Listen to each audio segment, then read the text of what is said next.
Chapter 4. The memory was like a knife cutting into him, slicing deep into him with hate. The secret.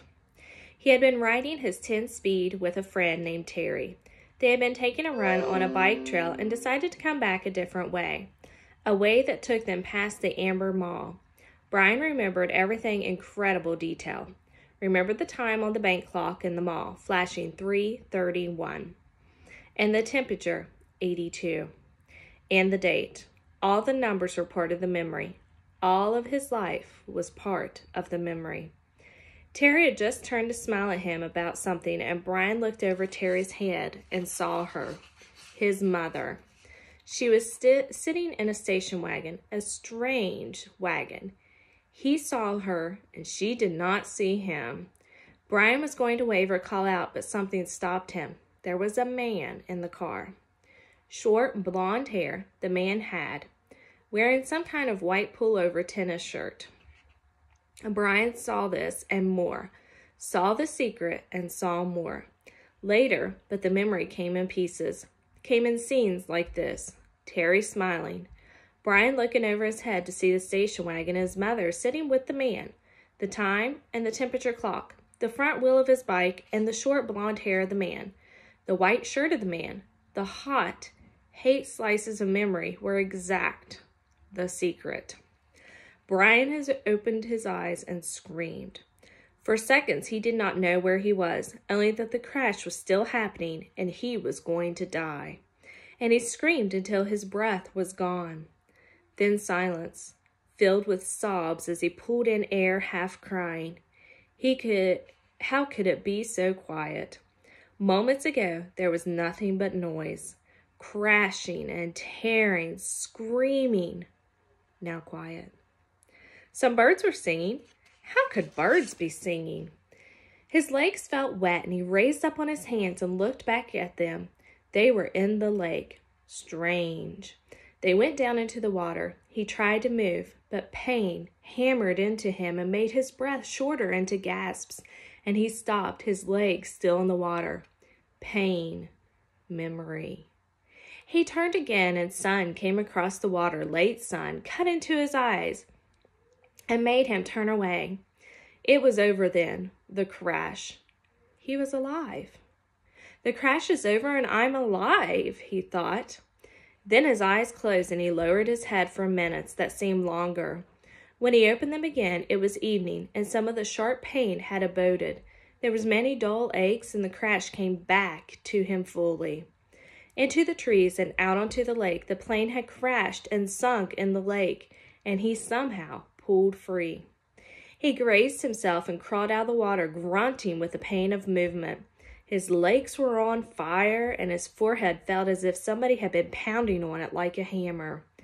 But he could move.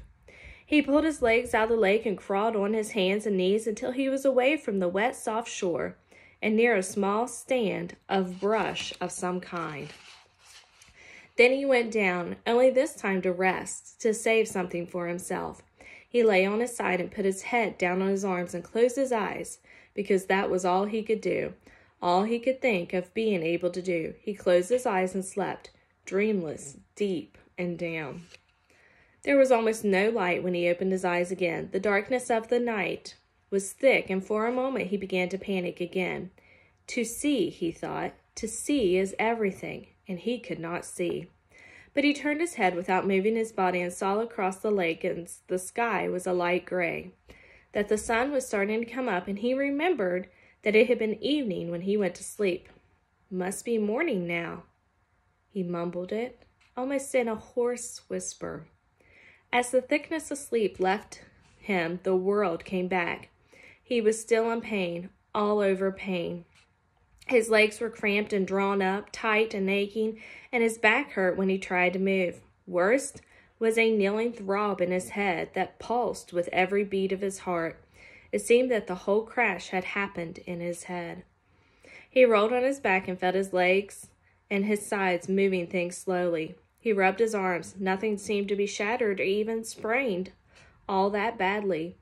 When he was 9, he had plowed his small dirt bike into a parked car and broke his ankle, had to wear a cast for 8 weeks, and there was nothing like that, nothing broken, just battered around a bit.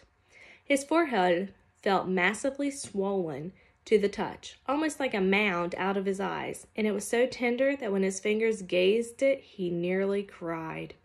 But there was nothing he could do about it, and like the rest of him, it seemed to be bruised more than broken. I'm alive, he thought. I'm alive. It could have been different. There could have been death. I could have been done. Like the pilot, he suddenly thought. The pilot in the plane. Down into the water. Down into the blue water. Strapped in his seat. He sat up, or tried to. Then, the first time, he fell back, but on the second attempt, grunting with effort, he managed to come to a sitting position and scratched sideways until his back was against a small tree where he sat facing the lake, watching the sky get lighter and lighter with the coming dawn. His clothes were wet and clammy, and there was a faint chill. He pulled the torn raiments of his windbreaker pieces, really, around his shoulders and tried to hold what heat his body could find. He could not think, could not make thought patterns work right. Things seemed to go back and forth between reality and imagination, except that it was all reality.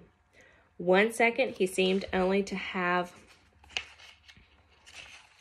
imagined that there was a plane crash, that he had fought out of the sinking plane and swam to shore, that it had all happened to some other person or in a movie playing in his mind. Then he would feel his clothes, wet and cold, and his forehead would splash a pain through his thoughts, and he would know it was real, that it had really happened, but all in a haze world. So he sat and stared at the lake, felt the pain come and go in waves, and watched the sun come over the end of the lake. It took an hour, perhaps 2. He could not measure time yet, and didn't care, for the sun to get halfway up. With it came warmth, some bits of it at first, and then with the heat some clouds of insects, thick, swarming hordes of mosquitoes that flocked to his body, made a living coat on his exposed skin, clogged his nostrils when he inhaled, poured into his mouth when he opened it to take a breath. It was not possibly believable, not this. He had come through the crash, but the insects were not possible. He coughed them up, spat them out, sneezed them out, closed his eyes and kept brushing his face, slapping and crushing them by the dozens, by the hundreds. But as soon as he cleared a place, as soon as he killed them, more came. Thick, whinny, buzzy masses of them. Mosquitoes, some small black flies he had never seen before, all biting, chewing, taking from him. In moments his eyes were swollen shut and his face puffy and round to match his battered forehead.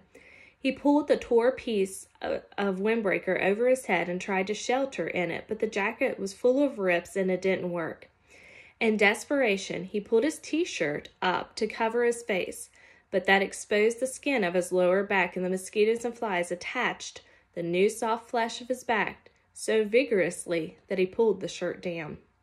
In the end, he sat with the windbreaker pulled up, brushed with his hands, took it, almost crying in frustration and agony. There was nothing left to do, and when the sun was fully up and heating him directly, bringing steam off his wet clothes and bathing him in warmth, the mosquitoes and flies disappeared. Almost that suddenly.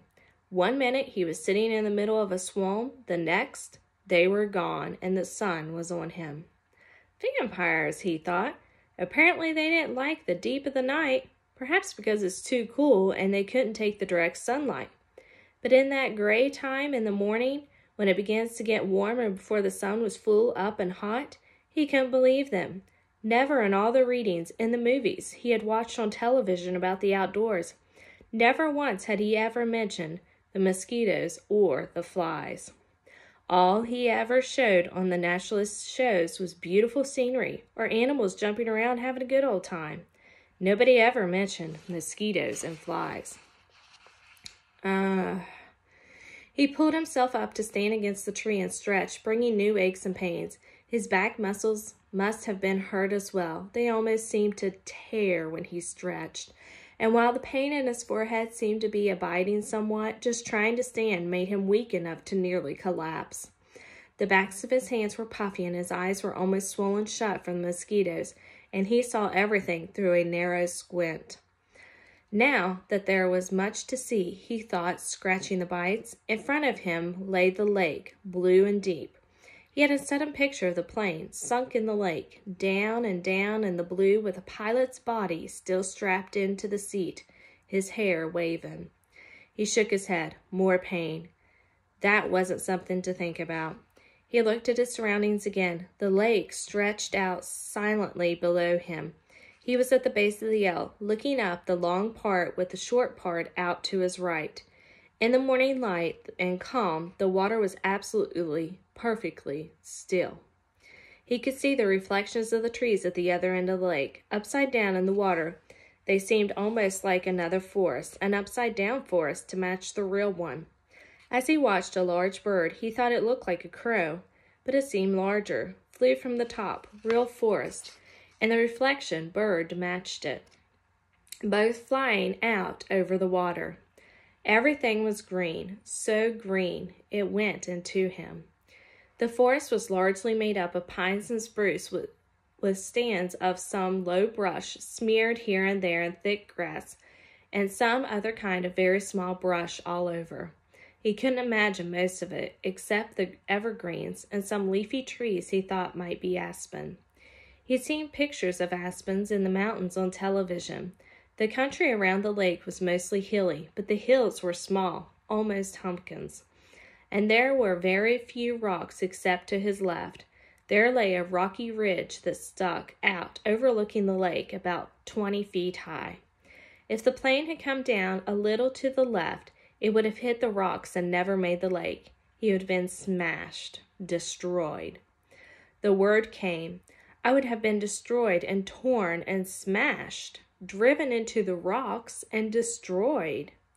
Luck, he thought. I have luck. I had good luck there, but he knew that was wrong. If he had good luck, his parents wouldn't have divorced because of the secret, and he wouldn't have been flying with a pilot who had a heart attack. And he wouldn't be here. He had to have good luck to keep him from being destroyed. If you keep walking back from good luck, he thought, you'll come to bad luck. He shook his head again, wincing. Another thing not to think about.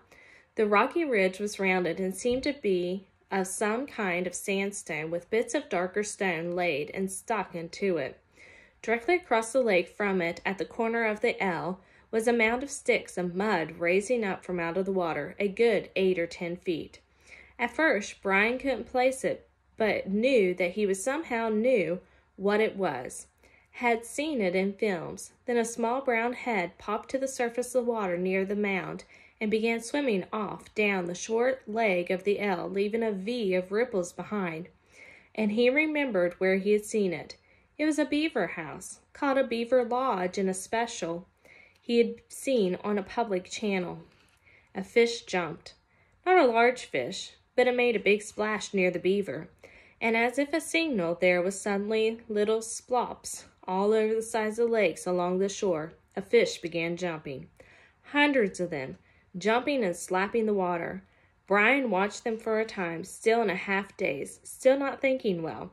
The scenery was very pretty, he thought, and there were new things to look at, but it was all green and blue blur, and he used the gray and black of the city. Traffic, people talking, sounds all the time, the hum of the whine of the city. Here at first it was silent, or he thought it was silent, but when he started to listen, really listen, he heard thousands of things. Hisses and blurts and small sounds. Birds singing, hum of insects, splashes of the fish jumping. There were great noises here, but a noise he did not know, and the callers were new to him, and the callers and the noises mixed in his mind to make a green-blue blur. He could hear a hissing pulse sound, and he was still tired. So tired. So awfully tired, and standing had a lot of energy somehow. had drained him. He supposed he was still in some kind of shock from the crash, and there was still the pain, the dizziness, the strange feeling. He found another tree, a tall pine tree, with no branches until the top, and he sat with his back against it, looking down on the lake with the sun warming him, and in a few moments he scrunched down and was asleep again.